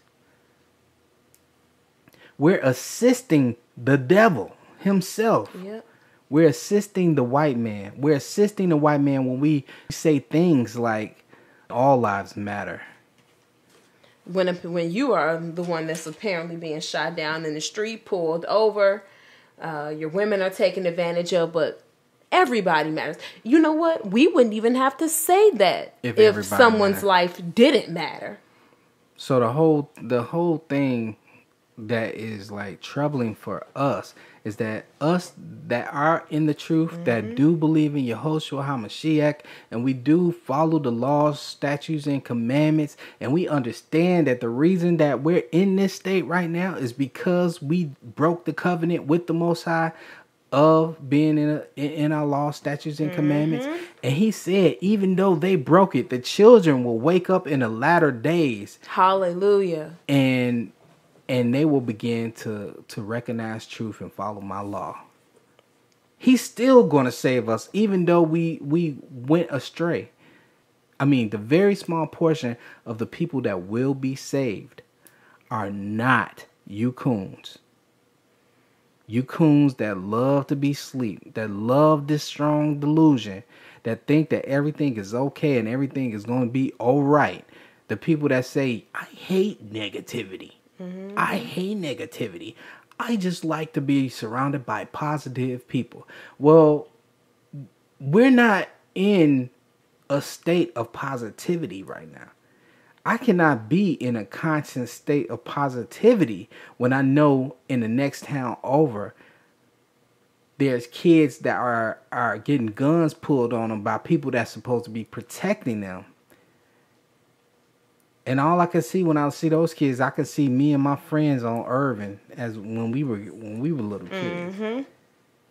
And I know my heart at 12 and 14 was just on girls and playing ball and stuff like that. It was never on anything violent. Yeah, but now, you know, we used to fight and stuff, but nothing like that. And I know there's still innocence in these kids. There's some places where children have guns and stuff like that. I do understand it. But they're still innocent in these kids. They have a element of innocence that's still in them. But you take it away that fast because you don't regard us as a people. You don't regard us as a living, breathing thing. Like, we're the children of the Most High. And in this manuscript, it told us what was going to happen to us. And we are living everything out from the manuscript. And I believe in the manuscript. That's why I don't allow cooning in my house, and that's why we should not allow cooning anywhere. Well, you know, one of our four brothers, Netanyahu, he outright did what he needed to do for another brother who was cooning in the book of 1 Maccabees. Go ahead, let's read it. Let's go to the book of 1 Maccabees, chapter 2, and actually we will start with verse 15. In the meanwhile, the king's officers, such as compelled the people to transgress the law of Yahweh, came into the city of Modin to make them sacrifice. And when many of Yisrael came unto them, Mattiyahu also and his sons came together. Then answered the king's officers and said to Mattiyahu, on the wise, thou art a ruler and an honorable and great man in the city, and strengthened with sons and brethren. Now therefore come thou first and fulfill the king's commandment, like as all the heathen have done, yea, and the men of Yehuda also, and such as remain in Jerusalem, so shalt thou and thy house be in the number of the king's friends, and thou and thy children shall be honored with silver and gold and many rewards. Then Mattiyahu answered and spake with a loud voice, though all the Gentiles that are under the king's dominion obey him, and fall away every one from the customs of their fathers, and give consent to his commandments, yet will I and my sons and my brethren walk in the covenant of our fathers. Hallelujah. Elohim forbid that we should forsake the commandments of Yahuwah, our Elohim, and for us to break his covenant. I don't care what kind of riches that you have. That's right. I'm going to stay firm with my father. I'm going to stay on my father's business. I don't care what you talking about. Verse 21, Elohim forbid that we should forsake the commandments of Yahuwah, our Elohim, and for us to break his covenant. We will not hearken to the king's words to go from our customs either on the right hand or the left. Here it comes. Verse 23. Now when he had left speaking these words, there came one of the children of Yisrael in the sight of all, to sacrifice on the altar which was at Moden according to the king's commandments. Look at this COON here. And during those times, they had to sacrifice swine upon the altar, correct? Look at this COON right here. Verse 24, which thing when Mattiyahu saw, he was inflamed with zeal, and his reins trembled. Neither could he forbear to shew his anger according to judgment. And you know, that's how I know it's our forefathers, because when I get to trembling, there is a problem. And if it goes too much further, there will be an outrage. That's how I know it's our forefathers, because he's not the only one that gets his zeal that much where he begins to tremble. Well, it said here, now when he had left speaking these words, there came one of the children of Yisrael in the sight of all to sacrifice on the altar which was at Moden according to the king's commandment. Which thing when Mattiyahu saw, he was inflamed with zeal, and his reins trembled. Neither could he forbear to shew his anger according to judgment. Wherefore he ran and slew him upon the altar. Also, the king's commissioner who compelled men to sacrifice, he killed at that time, and the altar he pulled down. He didn't waste no time. Nope. He killed his COON. He killed the COON, and he killed the officer who commanded the COON to do it. And actually, he commanded Mattiyahu, and the COON came up and said, I'll do it. And so Mattiyahu killed the COON, and he killed the officer that was commanding Mattiyahu to sacrifice swine upon the altar. Because he knew what would happen if we let one of them go, then there will be others, and then many will start forsaking the Father right before, just like we did. So now we're at the all-time high of cooning, because we stay in a state of delusion. Yep. We don't even seek truth. We don't even want to know it, because we want to stay comfortable. But this is my advice to you that want to be comfortable. This station is not for you, is it? You'll get your comfort now, and you enjoy that comfort. For those of you that believe that you're going to live forever, and don't believe that your spirit is going to go somewhere beyond here and have to answer for something, yeah, you go ahead and enjoy your comfort of being asleep. But trust me, grace does not come in for stupidity. It does not come in for your lack of interest in what your father has to say.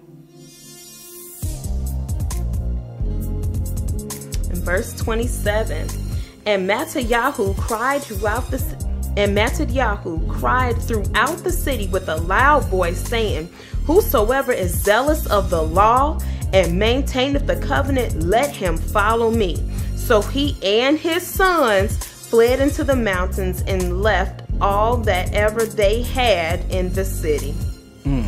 Then many that sought after the law of Yahweh in their hearts went down into the wilderness to dwell there, both they and their children and their wives and their cattle, because afflictions increased sore upon them. So they had to run and hide because the afflictions were heavy upon them. But they were determined to follow the laws, statutes, and commandments of the Most High, no matter how they were being persecuted. Proverbs 3:31. Okay. Let's go to the book of... I got it right here. Oh, okay. Proverbs 3:31. Envy thou not the oppressor, and choose none of his ways. For the froward is an abomination to Yahuwah, but his secret is with the righteous. His secret is with the righteous. The righteous are his children. We're the ones that had the covenant. Nobody else, no other nations. Those that believed in Yahuwah, they were welcome. Those that follow his way, they were welcome. Other nations I'm talking about. But the law was given to us. The land was given to us. This is ours. That's right. But we followed after all these other nations, and we envied those other nations. We wanted their women. We wanted to be counted amongst them. We wanted to have what they have, not realizing that they had nothing without us. But we did have some strong brothers who stood up for the word of the Most High, such as our brother Mattatyahu. Yes, we do. And we still got them now. We still got them today. And these are the ones that you call crazy. These are the ones that are following the law, that are not giving you a spoon of sugar and poison, that are giving you the raw, righteous judgment, correction, and they're not going to do it in a way to which you call love, because everybody says, well, you need to do it with more love. Well, you have a messed up idea of what love is. Love is not telling somebody something that they want to hear. That's what soothsayers do. We're not soothsayers. We're not the people that's going to say something smooth for your ears to hear so you'll be able to accept it. We're going to give you the truth, and it's going to be unfiltered, and that's love. You love your people by giving them the truth. The truth is freedom. I want all my people to have freedom. With that being said, hallelujah. I think we had a good show today. We had a lot of information. Hallelujah. Yeah, we got down to some meat, and there's more, family, but we encourage you all to do your research. Get into the scriptures. Some of the books that we read from were not in the 66. Go beyond the 66 to be able to understand your history. For those who do, that's why some of your family, they don't even understand what you're speaking about, because they've never been outside of the 66. They ain't even traveling in the 66 like that. Not even traveling in the 66 like that. I guarantee you, most people know about maybe 3 or 4 scriptures, and they have no clue about who the Elohim is. They know about 3 or 4 scriptures that they can say, just outright, and they have no clue on anything else. That's average, because we follow men. That's what's happening with our generation. We're following men. We're not following the manuscript, and our jewels are in the manuscript. So we do have Chase Conversations coming up on Wednesday. On Friday we have Rebirth of a Nation. Yes. and we are going to be hitting it hard. Trust me, I'm going to be having special guests and everything. We're not going to be playing no games.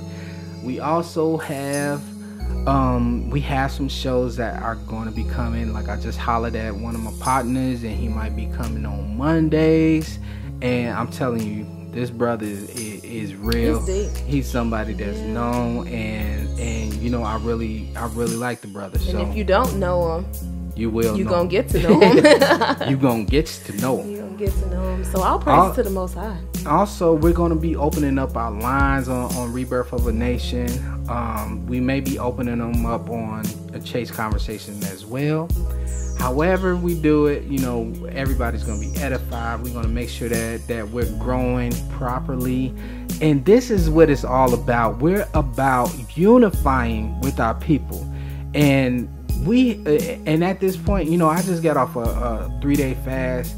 My outlook on a lot of things has changed. I'm developing. I'm a work in process. But I know the one thing that I'm never going to switch up off of is these laws, statutes, and commandments. That's what I'm about. And anybody that's following the laws, statutes, and commandments, I will never cut you off. You my brother, you my sister, and I want to grow with you, and I want to know everything that you know. I want you to know everything that I know. I want us to get together and really get on some real unification. I want to do stuff like that with my people. I'm not gonna waste no more time on no petty arguments or none of that stuff. You have a different outlook. Okay, let's find where we agree. When we find where we agree, let's build upon that. There's people out here that won't even sit with you if you believe in something slightly different than what they believe in. But I don't even care about that no more. One Accord Network is going to be about unifying everybody on one accord. The only way we can do that is if we sit down with each other and start having tough conversations with each other, not getting emotional or offended, but just getting to the real unfiltered truth. And that's what we're going to do together. That's what One Accord is about. Please log on to Facebook and follow our page. It's the One Accord Network. I'm sorry, it's facebook.com/the One Accord Network. You can also go to the website at any time. It's www.theoneaccordnetwork.com. Also, we have a donations. If you all would like to help out, please go to the app or go to GoFundMe and look for www.gofundme.com/donate2OAN. And if you don't want to do that, you can just go to the app and go down to donate. It's all the way at the bottom, and just click there and just donate. I don't care if it's $5, $4, whatever you can do. If you appreciate our station, you appreciate the good music and the elements that we're adding to it, please help out to where we can totally increase the station, as we're going to need help from our listeners.